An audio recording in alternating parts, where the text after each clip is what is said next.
Une émission fantastique ce soir dans tous les sens du terme. Christophe, en toute intimité avec un nouvel album au piano, le chanteur des mots bleus reprend ses plus grands succès en version sur le net. Une émission fantastique ce soir dans tous les sens du terme. Christophe, en toute intimité avec un nouvel album au piano, le chanteur des mots bleus reprend ses plus grands succès en version inédite.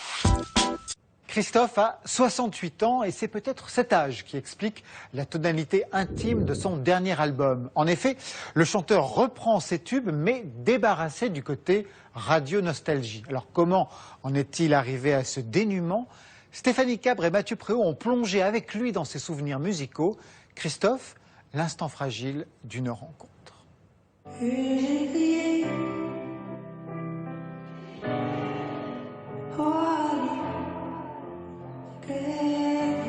Piano, guitare, harmonica, une chaise micro qui roule, spécialement bidouillée par Christophe pour un concert intime où il fait même des blagues. Il n'y a pas de trou derrière, il n'y a pas de trou derrière.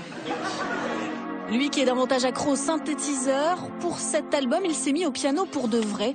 Allez, on s'installe, fauteuil léopard, bottine rock sur mesure, la nuit chez Christophe, toutes les chattes sont grises. Pourquoi cette envie de piano, Christophe, à 69 ans?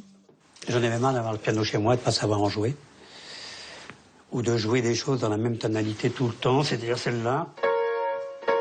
Ok, alors on a voulu aller faire une petite virée dans les playlists du chanteur d'Aline, des mots bleus, dingo de son. C'est parti, dans la discothèque idéale de Christophe, il y a du blues d'abord. Quand il écrit Aline en 1965, il écoute ça. Otis Redding, quoi. Bon, lui m'a toujours scotché, quoi, voilà. Beaucoup de blues, en fait, vous êtes un bluesman. Ah oui, je suis un bluesman, ouais. C'est le blues qui m'a donné envie.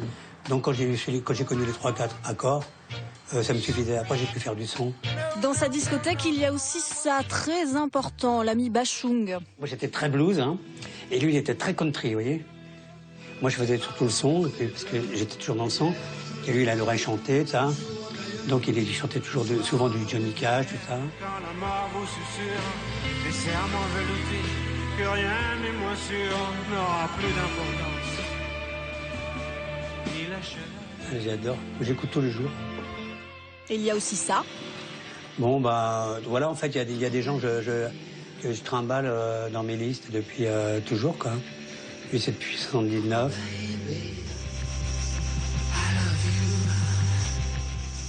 Les boîtes à rythme, les trafics, le feeling, quoi.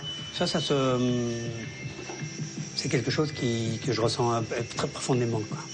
Stop, petite interlude musicale, moment de grâce. Une respiration, quoi. Parce qu'au milieu de tout ça, il y a ça quand même.